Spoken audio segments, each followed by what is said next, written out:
Now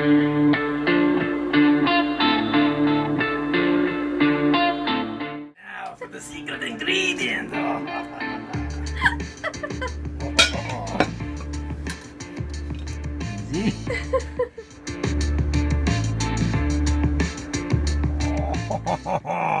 I'm going to steal the chili. It's all mine. Hey, where are you going with my chili? Get back here.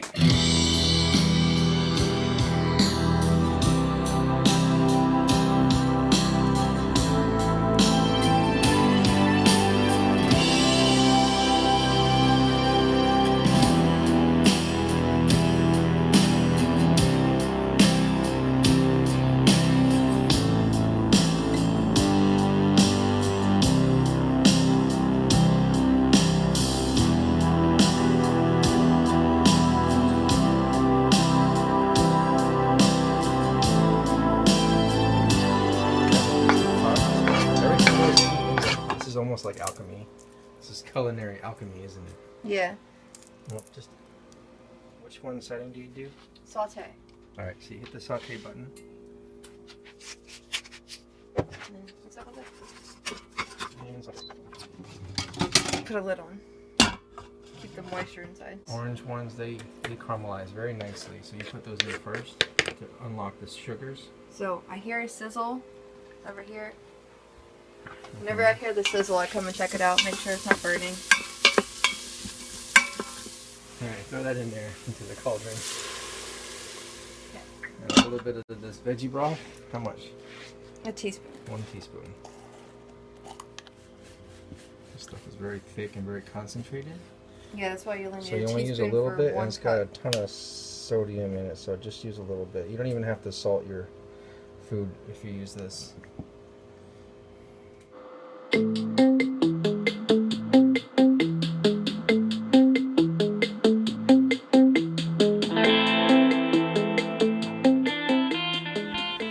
Oh, hi, Mark.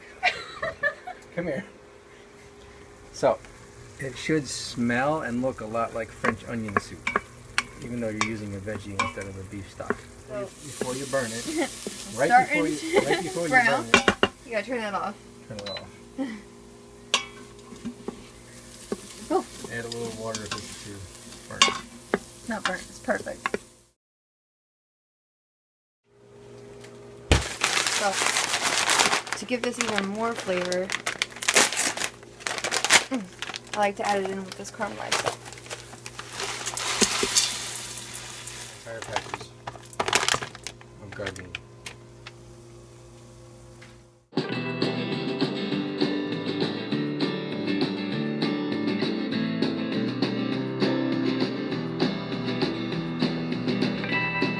Look at that. Smell-o-vision. You need smell-o-vision. Alright, so we divided up our peppers. We have coloreds, stoplight. We have greens, which cook a little bit differently. They behave a little bit differently than these. So put these in first. Oh, look at all those colors. So pretty. Alright, so these don't go in until the end. Right? Yeah, because those aren't going to caramelize. Those just add a nice... Like this brand because it's a non-EPA can. But throw it in. You don't even have to strain it because you need the extra fluid. You need the liquids. Yeah, you need the extra liquid. So throw all that Pour that beautiful in. tomato in. And I'm going to do saute again. And put the lid on. As soon as I stir it up. That way that can all melt together nicely. Beans soaking overnight. Because we like dry beans, not canned beans. If all you have is canned beans, you don't have time, you can use canned beans. You can dry beans, but you do have to soak them in them overnight. An entire package of beans, but that's too many beans. So we're actually going to use 3 cups of beans that have been soaked. 1, 2, 3 cups of beans. There you go. Stir it up. Yeah, that would have been way too much because you still have to add the lentils So too. don't use an entire package of kidney beans. Use actually 3 cups of kidney beans. Or big Or big can. Okay. So these are the lentils that we bought. We soaked the entire bag because we use these all the time, but you don't need the entire bag. So for this particular batch, we're going to use 3 cups of lentils that have been soaked overnight. You stir it in, you can start to see it taking shape. We haven't added any seasonings yet, and we haven't added the second can of tomatoes, so it's a little dry right now. You don't want it to be a big break. You do want liquid. Now for the secret ingredient!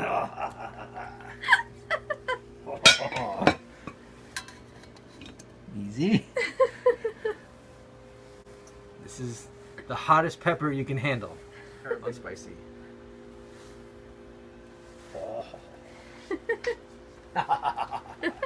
Wait, you have to chop it first. Oh, okay.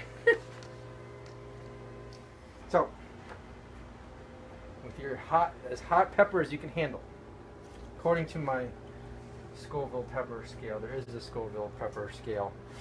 You know, it goes up to like 1 million.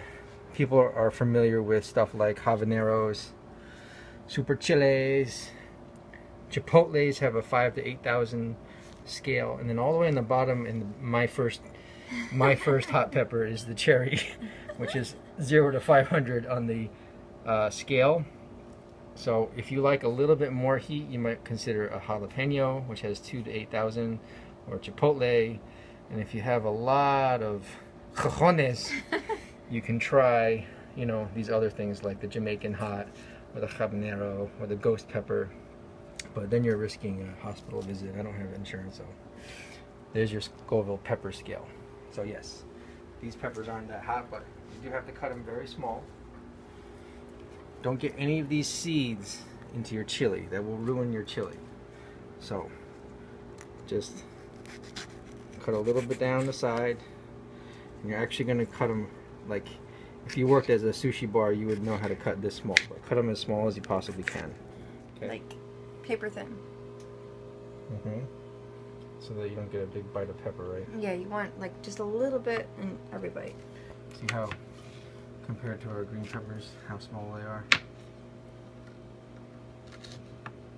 See it.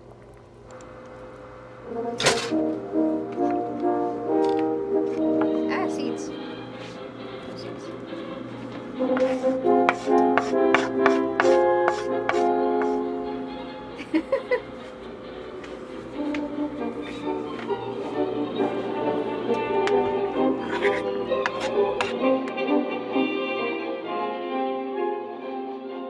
So now the wet ingredients, about a half a cup of each. Oh yeah, ketchup. So ketchup has vinegar in it. So instead of measuring out vinegar and doing all that, we just add ketchup. So add a half a cup of ketchup.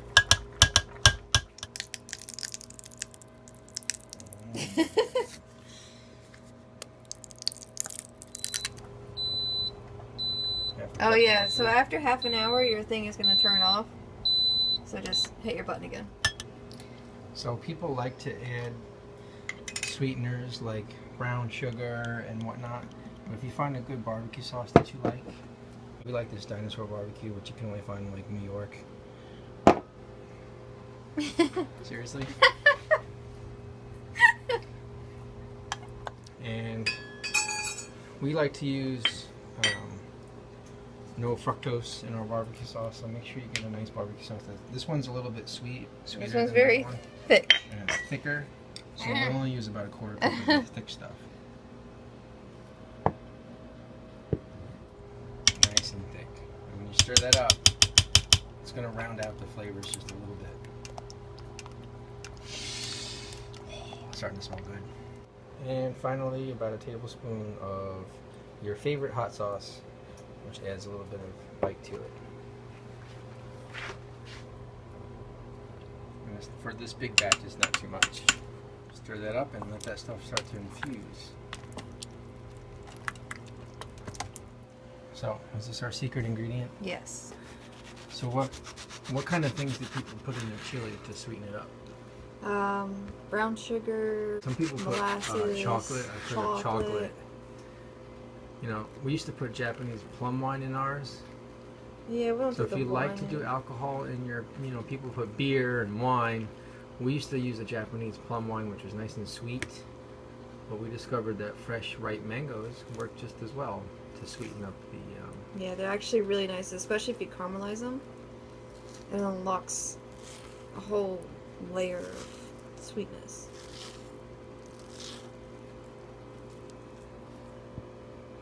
Add about half of the green peppers, and then we'll put the rest in at the very end. The reason why we stagger them is because sometimes we like different textures. So these at the very end are going to be a little bit crunchier than these that we put in first. There, see, now the colors are starting to pop.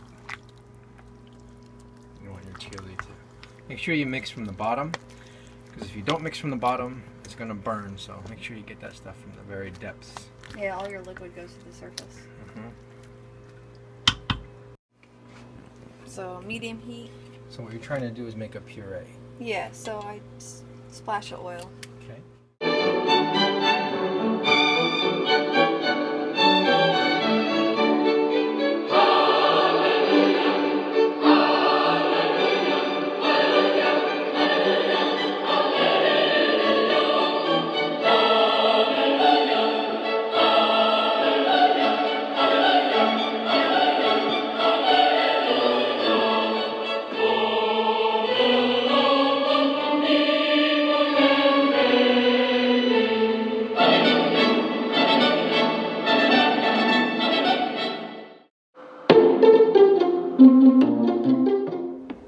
So your heavy hitters are paprika and chili.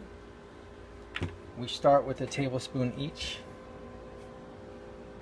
And after everything is done, you can always adjust it later. So if it's not spicy enough for you, you can always add it.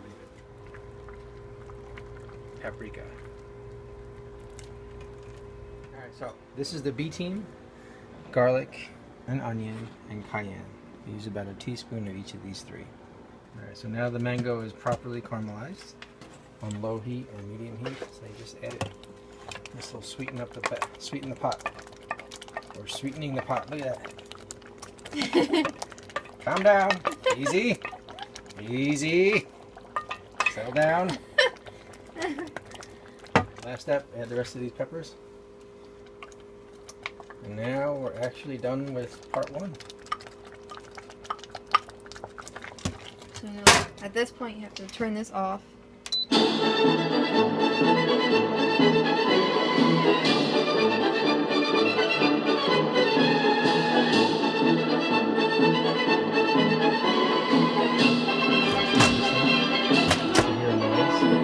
Make sure this thing is in the middle. Sealing. And then Which button do you press? Ooh, there Chili. actually is a bean and chili button. Chili button. So you can adjust this, but we just do it at normal for 30 minutes. 30 minutes. Hit the chili button. 30 minutes. Once it gets the pressure, the timer will go. Yeah. So now we can wash all these nasty dishes. Alright, so the Instant Pot is done. Now make sure you use, don't do this by manually. Don't touch that. I'm Don't touching it. touch it. Ah, wear the gloves. Ah! Don't burn your monkey feet because it's very hot. You have to Look wait at for the the pressure stop.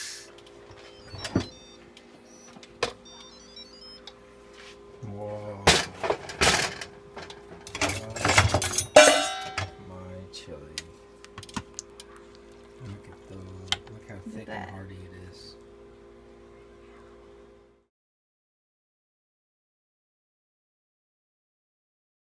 Arr, I'm taking me chili to go.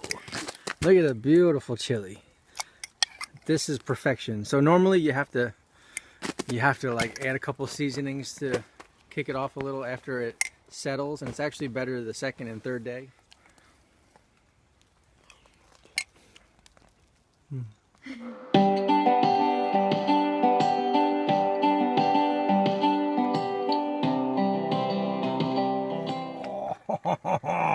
I'm going to steal the chili.